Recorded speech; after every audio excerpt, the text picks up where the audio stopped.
कहानी की शुरुआत होती है एक लड़के गोंगजू जुयोंग से, जो कि आज अपने नए घर में शिफ्ट हो रहा था। उसके साथ उसके दो दोस्त गोंगवू और बियोंग होते हैं, जो कि जुयोंग का सामान शिफ्ट करवाने में मदद कर रहे थे। तभी मजाक मजाक में वो जुयोंग के ऊपर सामान फेंकते हैं, जिससे वह सारा सामान रोड पर गिर जाता है। इसके बाद जुयोंग उन्हें उठाने लगता है। तभी उसे एक ड्राइंग मिलती है जो कि उसी ने बनाई थी, लेकिन उसे याद नहीं होता कि यह उसने कब बनाई। और तभी उसे सामने से आती हुई एक लड़की दिखती है। जुयोंग को पहली नजर में ही उससे प्यार हो जाता है। तभी उसे होश आता है कि वह तो रास्ते में बैठा हुआ है। जुयोंग तुरंत ही रास्ते से हटता है और वह लड़की बिना ध्यान दिए यहाँ से चली जाती है। अब अगली सुबह जुयोंग के पास उसके दोस्त की कॉल आती है, जो कि उसे बताता है कि उठ जाओ, आज नए स्कूल के पहले दिन ही तू लेट हो गया है। जुयोंग हड़बड़ी में उठता है और कहने लगता है कि मॉम, आपने मुझे उठाया क्यों नहीं। तभी उसे याद आता है कि अब तो वह अपने नए घर में अपने मॉम डैड से दूर शिफ्ट हो गया है। वो भागते हुए स्कूल जाने लगता है। उसकी बस छूटने वाली थी, लेकिन वो ड्राइवर को थोड़ी देर रुकने के लिए कह देता है। मगर जब जुयोंग बस में चढ़ता है तो उसे याद आता है कि वह तो जल्दबाजी में पैसे लाना भूल ही गया। जुयोंग अपने दोस्त वू से उसका कार्ड लेता है, लेकिन उसके कार्ड में भी बैलेंस कम था। अब जू ड्राइवर से कहने लगता है कि अंकल, मैं आपको पक्का कल पैसे दे दूंगा, आज मुझे ऐसे ही जाने दो। लेकिन बस ड्राइवर नहीं मानते और कहते हैं कि रास्ते से हटो, दूसरों को भी अंदर आने दो। तभी जू देखता है कि वही कल वाली लड़की उसके पीछे खड़ी है। वह लड़की अब जू को देखती है और उसकी तरफ से भी पे कर देती है, जिससे जुयोंग अंदर आ जाता है। वो वू से कहने लगता है कि ओए, अपने पीछे देख, वो लड़की कितनी सुंदर है, उसने मेरी तरफ से भी पे कर दिया, शायद वह मुझे पसंद करती है। अब तभी बस एक झटके के साथ चलती है और जू गिरता हुआ डायरेक्ट उसी लड़की का कॉलर पकड़ लेता है। उसे जैसे ही इस बात का एहसास होता है तो तुरंत ही जू उस लड़की से माफी मांगता है। वो लड़की जुयोंग से कुछ भी नहीं कहती। इसके बाद इनके स्कूल में जब जुयोंग के टीचर इन्हें पढ़ा रहे थे तो तभी उसका दूसरा दोस्त बियोंग उसके पास मैसेज करके कहने लगता है कि यार, ये सर तो कितना पका रहे हैं, लंच में वू की क्लास में चलेंगे। जू भी मान जाता है। वहीं दूसरी तरफ हम वू की क्लास को देखते हैं, जिसमें वही लड़की भी पढ़ती है। वो अपनी क्लास में आराम से सो रहा था। तभी जुयोंग और बियोंग यहाँ पर आते हैं। बियोंग अपने मुंह से बदबूदार डकार छोड़कर वू की नींद खराब कर देता है। यहीं अब इनके पास इनका चौथा दोस्त मिन भी आ जाता है। अब इसके बाद बियोंग मिन के ऊपर भी बदबूदार हवा छोड़ता है। जुयोंग को ये सब करवाकर काफी मजा आ रहा था, लेकिन तभी उसकी नजर पड़ती है यहाँ पर बैठी हुई उसी लड़की पर। इस लड़की का नाम जारिम होता है। जुयोंग उसे देखकर शर्माकर तुरंत यहाँ से निकल लेता है। जारिम के साथ उसकी दो दोस्त मिंजी और आराम भी बैठी होती हैं। वहीं पर बाहर जू के दोस्त उस पर हंसने लगते हैं, क्योंकि जू उनसे कह रहा था कि उसे जारिम से पहली नजर में ही प्यार हो गया है। जू कहता है कि शायद हमारी किस्मत में ही एक होना लिखा है। मैं उसे एक ही दिन में कितनी बार मिल लिया, और तो और उसने मेरी तरफ से बस में किराया भी दिया था। जू खुश होने लगता है, लेकिन उसके दोस्त उसका मजाक बनाते हुए कहते हैं कि दिन में सपने मत देख, ऐसा कुछ भी नहीं होने वाला। अब स्कूल के बाद जुयोंग वू के साथ कहीं पर जा रहा था तो तभी इन्हें जारिम दिखती है, जो कि पास ही के अपार्टमेंट में रहती थी। जुयोंग ये देखकर कहने लगता है कि देखो, मैं सही था, हमारी जिंदगी में ही मिलना लिखा है, तभी तो वह मेरे घर के इतनी पास रहती है। लेकिन वो कहता है कि अब आशिक, इस लॉजिक से देखें तो मेरा घर जारिम के काफी ज्यादा करीब है और मैं उसकी क्लास में भी पढ़ता हूँ, यानी कि वो मेरी होगी। तभी जू कहता है कि चलो देखते हैं, अगर वह कल मुझे 8:30 बजे मिली तो समझ जाना हमारा मिलना किस्मत में लिखा है। और फिर अगली सुबह ठीक 8:30 बजे जारिम इन दोनों के सामने बस स्टॉप पर आ जाती है, जिससे जू दोबारा कहने लगता है कि हमारी किस्मत में मिलना लिखा है। मगर वो कहता है कि तू यहाँ पर 20 मिनट से खड़ा होकर उसका इंतजार कर रहा था, ये किस्मत नहीं है। इस पर जुयोंग कहता है कि चलो देखते हैं, अगर उसने स्नैक बार से मेरे जैसा स्नैक खरीदा तो हमारी किस्मत में मिलना लिखा है। लेकिन जारिम कोई दूसरी ड्रिंक खरीद लेती है। इस पर जुयोंग दोबारा से कोई ना कोई वजह बनाकर यह कहने लगता है कि हमारी किस्मत में पक्का मिलना लिखा है। इस सब से अब वो को काफी गुस्सा आता है। तभी यहाँ पर बियोंग आ जाता है, जिसने वही ड्रिंक खरीद रखी थी, जो ड्रिंक जुयोंग के पास थी। इसके बाद जुयोंग स्कूल के बाहर खड़ा होकर यह कहने लगता है कि अगर जारिम स्कर्ट पहनकर बाहर आई तो समझ जाना हमारी किस्मत में मिलना लिखा हुआ है। यह सब सुनकर वो कहता है कि फिर तो तू यह भी कह देगा कि अगर जारिम सांस लेती है तो तुम्हारी किस्मत में मिलना लिखा है। अब तभी जारिम अपनी दोस्तों के साथ बाहर आती है, जिसने स्कर्ट नहीं पहनी थी। इसके बाद बियोंग आता है, जिसने स्कर्ट की तरह अपनी जैकेट पहन रखी थी। वो कहता है कि तू इसे ही डेट कर ले, शायद तुम दोनों की किस्मत में मिलना लिखा हुआ है। अब इसके बाद गेम सेंटर में जुयोंग ये सोचता है कि शायद उसकी किस्मत में जारिम नहीं है। तभी वो उसे कहता है कि अगर तू उसे पसंद ही करता है तो तुझे उससे बात करनी चाहिए। लेकिन जू के पास जारिम से बात करने की कोई वजह नहीं थी। तभी वो उसे याद दिला चिल्लाता है कि तुम्हें जारिम की बस फीस भी तो वापस करनी है ना, जो उसने उस दिन तुम्हारी तरफ से दी थी। ये बात याद आते ही जू तुरंत ही जारिम के पास जाने लगता है। तभी वो कहता है कि अबे आशिक, तुझे पता भी है जारिम का अपार्टमेंट नंबर क्या है? जू को यह बात नहीं पता थी, इसीलिए अब वो वू से कहता है कि तुम उसकी क्लास में हो, क्या तुम उससे दोस्ती करके मुझे उससे मिलवा सकते हो? वो ये सब करने से पहले मना करने लगता है और कहता है कि तुम्हें खुद ही पहले ट्राई करना चाहिए। अब इसके बाद अगले दिन बस स्टॉप पर जारिम जब खड़ी होती है तो जू कहता है कि आज नहीं, मैं अगले दिन से ट्राई करूंगा। फिर अगले दिन वो अपने घर से जारिम को आता हुआ देखता है। जुयोंग जारिम के सामने जाने की कोशिश करता है, लेकिन जारिम पहले ही आगे निकल जाती है। अगले दिन दोबारा जू उसका पीछा करता है, लेकिन जैसे ही जारिम पीछे मुड़ती है तो वह छुप जाता है, मगर तब भी जू का बैग साफ दिख रहा था। फिर अगले दिन दोबारा वो जारिम का पीछा करता है। जारिम समझ जाती है कि कोई रेड जैकेट में उसका पीछा कर रहा है। जारिम पीछे मुड़ती है तो जू दोबारा छुप जाता है, लेकिन उसके पैर साफ दिख रहे थे। अब इसके बाद स्कूल में वो डायरेक्ट जारिम के पास जाकर कहता है कि जारिम, किसी लड़के से दोस्ती करनी है क्या? मैं करवा दूंगा। लेकिन जारिम मना कर देती है। तभी उसकी दोस्त मिंजी कहती है कि मेरी किसी लड़के के साथ डेट अरेंज करवा दो, लेकिन वो मना कर देता है और कहता है कि तुम्हारे साथ डेट करवाकर मैं किसी भी लड़के की जान खतरे में नहीं डालने वाला। अब तभी जारिम बताती है कि कुछ दिनों से शायद एक लड़का मेरा पीछा कर रहा है। वो कहता है कि क्या तुमने उसका चेहरा देखा? जारिम मना कर देती है और कहती है कि मुझे सिर्फ इतना पता है कि आज उसने रेड जैकेट पहनी है और उसका हेयर कट बाउल है। वो यह सुनकर तुरंत ही जू के पास आ जाता है और कहता है कि जारिम ने मुझे बताया कि कोई लड़का आजकल उसका पीछा कर रहा है। जू यह सुनकर कहता है कि कौन है, मुझे बताओ, मैं उसे छोड़ूंगा नहीं। जू कहता है कि वैसे मैं रोज उसके पीछे ही चलता हूँ, मैंने कभी भी किसी लड़के को नहीं देखा। तभी वो बताता है कि अबे सुन ए आशिक, वो तू ही है जिसे जारिम स्टॉकर समझ रही है, और तो और उसे ये भी पता है कि आज तूने रेड जैकेट पहनी है और तेरा हेयर कट बाउल है। ये बात सुनकर जू परेशान हो जाता है। तभी मिन यहाँ पर आ जाता है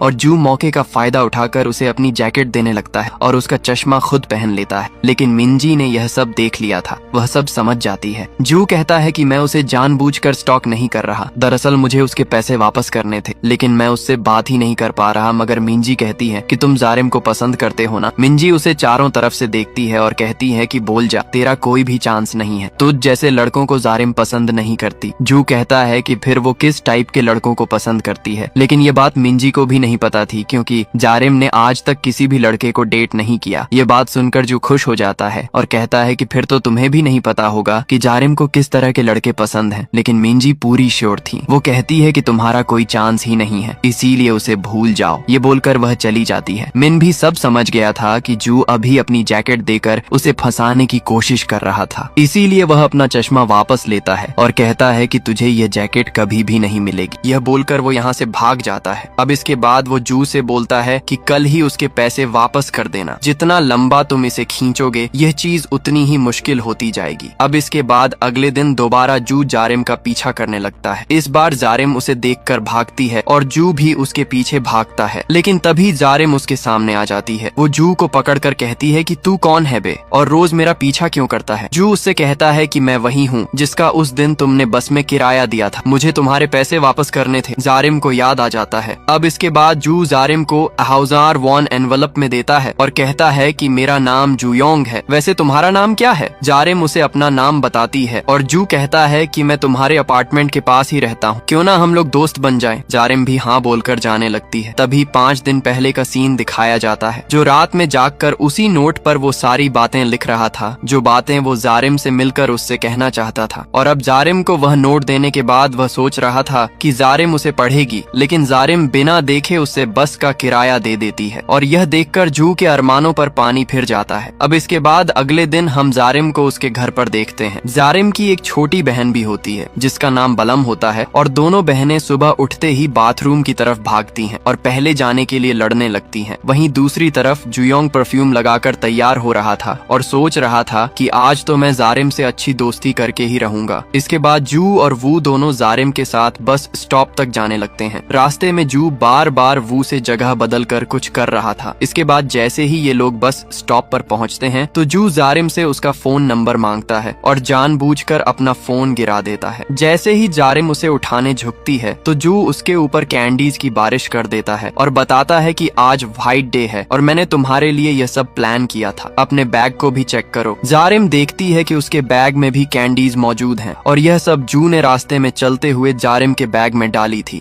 जारिम ये सब देखकर खुश नहीं होती और जू को बिना नंबर दिए फोन वापस करके बस में चढ़ जाती है। फिर स्कूल में जारिम की दोनों दोस्त इतनी सारी कैंडीज देखकर पागल हो जाती हैं। यहीं पर मिंजी कह देती है कि बेचारे जूयोंग को यह बात भी नहीं पता कि तुम्हें कैंडीज पसंद नहीं है। ये बात सुनकर जारिम कहती है कि तुम्हें कैसे पता ये कैंडीज मुझे जू ने दी है। मिंजी बात संभालने की कोशिश करती है, लेकिन जारिम समझ जाती है कि जू मुझे पसंद करता है और उसने यह बात सबको बता दी है। वह उठकर चली जाती है। वहीं पर जूयोंग अपने दोस्तों को बता रहा था कि कैसे उसने जारिम को कैंडीज दी थी। तभी मिंजी उसके पास भागती हुई आती है और बताती है कि मेरी गलती की वजह से जारिम को पता चल गया है कि तुम उसे डेट करना चाहते हो। लेकिन जू कहता है कि यह अच्छा ही हुआ। मिंजी उसे समझाने की कोशिश करती है कि तेरा कोई चांस ही नहीं है। अब तभी जारिम वहाँ से गुजरती है। जू यह देखकर उसे आवाज लगाता है और यह देखकर मिंजी तुरंत ही छुप जाती है। जू जारिम से कहता है कि तुम मुझे अपना नंबर देना भूल गई थी, अब दे दो। लेकिन जारिम उसे अवॉइड करती है और चली जाती है। फिर मिंजी दोबारा जू से कहती है कि भूल जाओ, तुम उसे कभी डेट नहीं कर पाओगे। अब इसके बाद अगले दिन फिर से सुबह ही जू जारिम के सामने आ जाता है। वो उसे साइन लैंग्वेज में बताता है कि वो उससे प्यार करने लगा है। लेकिन जारिम भी उससे साइन लैंग्वेज में कहती है कि मैं तुझे बीच से काट दूंगी। लेकिन जू तब भी नहीं मानता। वह हर जगह गिटार बजाते हुए उसका पीछा करता है और कहता है कि मुझे अपना नंबर दे दो। जारिम गुस्से में आकर उसका गिटार फेंक देती है, लेकिन उसे जू के हाथ में चोट लग जाती है। जारिम उससे माफी मांगती है और कहती है कि तुम्हें ज्यादा तो नहीं लगी ना, मुझे दिखाओ। जू उसे अपना हाथ दिखाता है जिस पर उसने लिख रखा था कि मुझे अपना नंबर दे दो। जारिम गुस्से में जाने लगती है। वो वू से कहती है कि इसे मेरा नंबर दे देना। अब वो जूयोंग को जारिम का नंबर सेंड कर देता है, लेकिन जू को काफी गुस्सा आता है क्योंकि उसे खुद ही जारिम से बात करके नंबर लेना था। अब इसके बाद जू एक डॉक्टर के पास आता है और बताता है कि मुझे एक बीमारी हो गई है, मैं उस लड़की से अपनी फीलिंग्स शेयर ही नहीं कर पा रहा। डॉक्टर उसे मारकर भगा देते हैं। तभी उसे जारिम आती हुई दिखाई देती है। वो कुछ कहने वाला था, लेकिन जारिम पहले ही कह देती है कि मुझे बात नहीं करनी। यह बोलकर वो चली जाती है। अब इसके बाद जू उदास होकर बैठा होता है। बाहर बारिश हो रही थी और तभी वो जू के पास आकर बताता है कि जारिम आज अपना छाता लाना भूल गई है। ये सुनते ही जू को आइडिया आता है कि वो जारिम के साथ एक ही अम्ब्रेला में घर जा सकता है। उसके बाकी दोनों दोस्त भी यहाँ पर आ जाते हैं। वो जू को अपना अम्ब्रेला देते हैं, लेकिन तभी बियोंग कहता है कि क्या पता जारिम की दोस्त भी अम्ब्रेला लाई हो, फिर तो जारिम उनके साथ चली जाएगी। ये बात सुनकर जू अब वू से मदद मांगता है। कुछ समय बाद जारिम की दोनों दोस्त अपना अम्ब्रेला चेक करती हैं, तो वो वहाँ पर नहीं था और वो भी चुपचाप यहाँ से निकल लेती हैं। अब इसके बाद जाते समय जू अपना छाता लेकर जारिम के पास जाता है और कहता है कि क्या हम साथ में चलें, लेकिन जारिम पहले ही भाग लेती है। फिर वो मिंजी और आरम के अम्ब्रेला को उनके पास रखने लगता है, लेकिन मिंजी यह देख लेती है और आरम फाइटिंग में काफी अच्छी थी। आरम अब वू को मारने के लिए तैयार हो जाती है। इधर जू अब भी जारिम के पीछे जा रहा था। वो जारिम से कहता है कि हम एक ही अम्ब्रेला को यूज कर सकते हैं, लेकिन जारिम नहीं मानती और जाने लगती है। इधर आरम ने एक ही पंच में वू की नाक से खून निकाल दिया था, जिसके बाद वो दोनों यहाँ से जाने लगती हैं। वहीं जू अब अपना अम्ब्रेला जमीन पर जारिम के आगे फेंक देता है और कहता है कि इसे अकेले यूज करो और घर तक चली जाओ। मैं नहीं आने वाला और मैं नहीं चाहता कि तुम्हें कोल्ड हो जाए। लेकिन जारिम अम्ब्रेला नहीं लेती और उसे आगे ही फेंक देती है। कुछ देर बाद ऐसे ही अम्ब्रेला फेंकते हुए जारिम अपने अपार्टमेंट तक पहुंच जाती है। जू भी नीचे आकर रुक जाता है और कहता है कि तुम्हारी वजह से अब अम्ब्रेला खराब हो गया है, इसीलिए मैं भी घर नहीं जा सकता। अब तभी जारिम देखती है कि उसके पास उसका कार्ड नहीं है, इसीलिए वह अपार्टमेंट की बिल्डिंग में अंदर नहीं जा सकती। वहीं पर उसकी दोनों दोस्तों को जारिम का कार्ड जमीन पर पड़ा हुआ मिलता है। वे उसे उठाकर अपने पास रख लेती हैं। यहीं पर जारिम भी अब जू के साथ ही बाहर खड़ी हुई थी। उसके फोन की बैटरी भी खत्म हो चुकी थी और यह देखकर जू उसे कहता है कि तुम चाहो तो मेरे घर आ सकती हो, मेरा घर यहाँ से पास ही में है, वहाँ पर तुम अपना फोन चार्ज कर लेना। लेकिन जारिम मना कर देती है। जू गुस्से में कहता है कि ठीक है, अब मैं जा रहा हूँ, मुझे फर्क नहीं पड़ता, तुम्हें चाहे सर्दी लगे या फिर चाहे कुछ भी हो। यह बोलकर वो चला जाता है। वहीं दूसरी तरफ मिंजी और आरम आराम से रेस्टोरेंट में खाना खा रही थी, क्योंकि ये ट्रीट उन्हें वू ने दी थी और वू के दोस्त भी उसका लंबा चौड़ा बिल बनवाने के लिए खूब खाना खाने में लगे हुए थे। आरम कहती है कि हमें पहले जारिम के पास चल निकलकर उसे उसकी कीज दे देनी चाहिए, वह बाहर खड़ी होगी।